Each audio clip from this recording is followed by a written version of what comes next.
Dans cette partie de l'interview, Bernard de Montréal et Daniel Ménard discutent de l'importance accordée à la sexualité dans notre société moderne et de la possibilité pour les individus de trouver leur identité à travers leur sexualité. Bernard explique que la sexualité est une énergie qui fait partie de la conscience humaine et qu'elle a des origines cosmiques. Cependant, dans notre société occidentale, la sexualité est souvent vécue à travers des valeurs spirituelles anciennes, ce qui crée une dichotomie dans la conscience humaine. Certaines personnes tendent à éliminer la sexualité de leur vie lorsqu'elles se lancent dans une recherche spirituelle, tandis que d'autres la vivent de manière fondamentale et passionnée. Bernard soutient que l'évolution de la conscience sexuelle accompagnera l'évolution de la conscience spirituelle et que les individus devront finalement faire la synthèse de cette polarité pour vivre leur sexualité de manière confortable, en étant libres des pressions psychologiques de performance et des influences spirituelles. Cependant, cela exige que les individus développent une identité solide et se libèrent des mémoires du passé. Les forces astrales utilisent la sexualité de différentes manières. Elles peuvent utiliser la sexualité pour créer de la culpabilité chez ceux qui ont une nature spirituelle, en les faisant se sentir animaux. Elles peuvent également utiliser la sexualité pour pousser les personnes matérialistes à vivre des expériences orgiaques. La sexualité est également utilisée par certaines sectes spirituelles qui intègrent des rituels sexuels dans leurs pratiques. Dans notre société, la sexualité est omniprésente et nous la vivons souvent par comparaison, ce qui crée de l'ambiguïté et empêche la construction d'une identité sexuelle solide. La sexualité est une énergie cosmique polarisée et elle a contribué à maintenir les âmes emprisonnées dans la matière. Beaucoup d'individus sont perturbés par cette énergie, certains l'ayant trop spiritualisée et n'ayant plus d'identité sexuelle, d'autres étant totalement prisonniers de leurs pulsions. La communauté homosexuelle rencontre également des difficultés à vivre sa sexualité en fonction d'une identité personnelle ou de couple. Il est nécessaire de réajuster notre relation à la sexualité pour retrouver un équilibre biologique. La sexualité est une expérience majeure de l'homme sur Terre, une manifestation de l'énergie de l'âme à travers la personnalité. Cependant, souffre beaucoup de sa sexualité car il la vit de manière inconsciente, en fonction de ce qu'il voit et des influences extérieures. Pour vivre une sexualité libérée et créative, il est nécessaire d'atteindre un équilibre mental et émotionnel par rapport à cette énergie puissante. La personnalité ne peut pas contenir cette énergie sexuelle d'une manière raffinée, car elle est le produit de l'impression de l'âme à travers la matière. Une personnalité à l'aise avec la sexualité serait une personne ayant intégré le mémoriel. La sexualité est une force cosmique qui, lorsqu'elle descend dans la conscience de l'homme, fait vibrer le corps éthérique au maximum, produisant ainsi le climax. Il est important de passer d'une approche psychologique de la sexualité à une approche purement vibratoire et énergétique, en la vivant de manière consciente et libérée des illusions psychologiques et culturelles. L'homme, contrairement aux animaux, a le libre arbitre dans sa sexualité et peut la vivre de manière conscientisée. Dans cet extrait, le discours aborde la question de l'identité sexuelle dans les relations entre hommes et femmes. Selon l'intervenant, lorsqu'ils cherchent à se réunir sexuellement, les deux individus visent à éliminer leur identité sexuelle, c'est-à-dire leur personnalité liée à leur sexe, afin de vivre pleinement la communion sexuelle. Cependant, cette quête d'annihilation de l'identité sexuelle peut créer une certaine douleur, surtout pour les hommes qui ont souvent du mal à traiter avec leur identité sexuelle de manière créative. L'ego masculin a tendance à chercher la validation de sa performance sexuelle, ce qui peut entraîner des préoccupations et une anxiété pour l'homme. La femme, quant à elle, est plus disponible sexuellement et son plaisir est souvent lié à une approche créative et délicate. L'ego, c'est-à-dire la réflexion de soi sur sa personnalité, peut également avoir une influence sur la performance sexuelle, mais les conséquences peuvent être différentes de celles espérées. Ainsi, il est conseillé de mettre de côté l'ego pour profiter pleinement et naturellement de la sexualité. La personne mentionne que la sexualité et le corps physique sont importants dans une relation de couple, mais soulève la question de savoir si cela suffit pour maintenir une connexion significative et durable. Elle affirme que la sexualité seule ne garantit pas la permanence d'une relation de couple. Dans une relation où l'inconscience et l'astral prédomine, la sexualité peut être une expérience clé pour maintenir la relation, mais cela reste temporaire et peut se briser à tout moment. Elle explique que la satisfaction sexuelle ne suffit pas à combler les besoins émotionnels profonds d'une personne et que les sentiments et l'intimité émotionnelle sont également essentiels dans une relation saine. Elle mentionne également que la sexualité est contrôlée par d'autres plans et que l'individu n'a qu'une illusion de contrôle, mais doit finalement apprendre à la posséder de manière créative et consciente plutôt que de la contrôler de manière astrale. Elle explique que l'équilibre entre l'ego et l'esprit est essentiel pour maîtriser l'énergie sexuelle et la canaliser de manière positive. L'auteur affirme que l'homme doit purifier son âme et son périsprit pour que la sexualité puisse avoir une autre fonction, telle que l'élimination des égrégores astraux des chakras. Il soutient que l'homme pense trop à la sexualité et qu'elle est devenue une obsession psychologique, perturbant l'esprit et créant des tourments.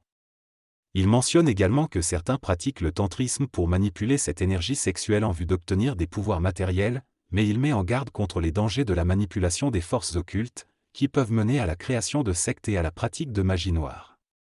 Il souligne que l'homme doit avoir une identité solide pour éviter d'être manipulé par des sociétés qui cherchent à contrôler sa sexualité. Dans cette société moderne où l'image est constamment réfléchie à travers la télévision, il est important pour l'homme de développer une conscience suffisante de lui-même et de vivre son identité sans se comparer aux autres. Il est intéressant de comprendre ce qui se passe dans le monde, mais il ne faut pas être psychiquement affecté par ces événements. La musique moderne, notamment le heavy metal, peut influencer la jeunesse et la pousser à perdre progressivement son identité. Il est donc recommandé de favoriser une musique plus calme qui correspond aux besoins profonds de l'âme. Les jeunes pourront ainsi développer une sensibilité équilibrée et s'amuser occasionnellement avec leurs amis sans se laisser envahir par des musiques astralisées qui font partie de l'involution de notre société. Il ne s'agit pas de conserver une identité, mais de la découvrir au fur et à mesure que l'on prend conscience de soi-même. C'est un apprentissage qui permettra à chacun de mesurer le monde, de le juger en fonction de sa propre identité. Le développement de notre identité est conditionnel à notre capacité de supporter notre différence par rapport aux autres. Lorsqu'une personne se sent différente, cela peut être difficile à accepter. Cependant, cette perception de différence est ce qui mène petit à petit à l'identité propre de chaque individu. Il est important de ne pas nier cette différence chez les jeunes et de ne pas les pousser à se conformer à la norme. En les encourageant à reconnaître leur individualité, on les aide à développer leur identité. Ne pas respecter cette différence peut avoir des conséquences négatives sur leur santé mentale. Être différent ne signifie pas ne pas respecter les autres. Cela signifie avoir des sensibilités et des caractéristiques qui nous distinguent des autres. En ayant une identité bien ancrée, on peut interagir avec les autres tout en restant fidèle à soi-même. La différence vient de notre identité et non d'une division avec les autres.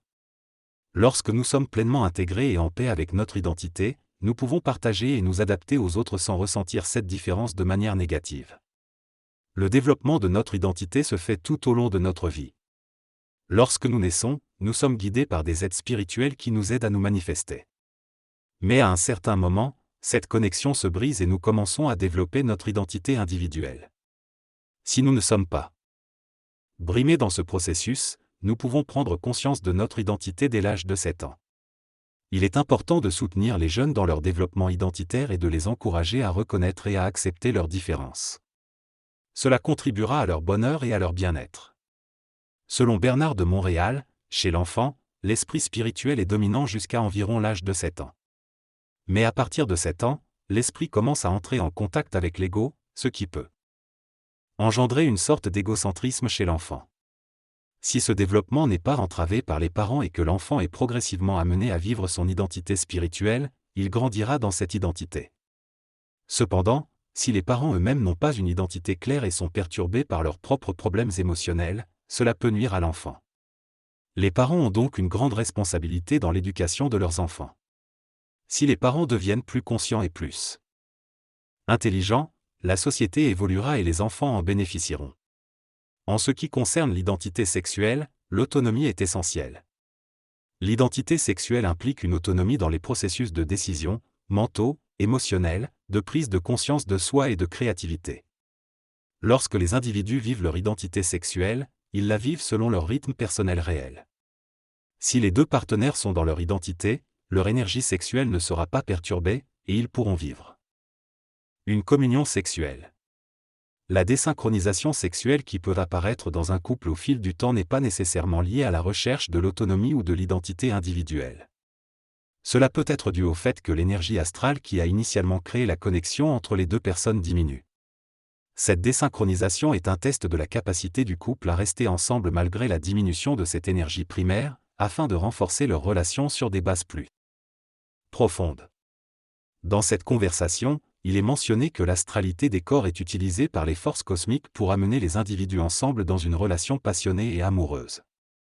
Cependant, avec le temps, l'expérience de l'âme et des personnalités entre en jeu, ce qui peut causer des heurts entre les égos masculins et féminins. À ce stade, la puissance sexuelle commence à diminuer pour permettre au couple d'évoluer vers des valeurs plus subtiles et spirituelles. Il est souligné que l'expérience du couple ne se résume pas uniquement à la puissance sexuelle, mais doit aller au-delà de cette dimension initiale pour continuer à se développer. Cependant, de nombreux couples manquent de gaz, d'oxygène et de puissance créatrice. La question se pose de savoir si les énergies sexuelles sont transposées ou temporairement perdues dans un processus de développement de la conscience. Il est expliqué que ce n'est pas une transposition, mais que les illusions de chaque personnalité sont utilisées pour interférer avec la sexualité. Les plans invisibles utilisent des aspects tels que l'apparence physique ou les préférences changeantes pour faire interférence avec l'astralité sexuelle. Il est suggéré que si l'homme connaissait l'invisible de manière plus profonde, il pourrait contrôler ses influences et faire vibrer l'énergie de manière consciente. Finalement, il est souligné que la conscience est infinie et que l'homme doit se dévoiler progressivement à mesure qu'il en est capable.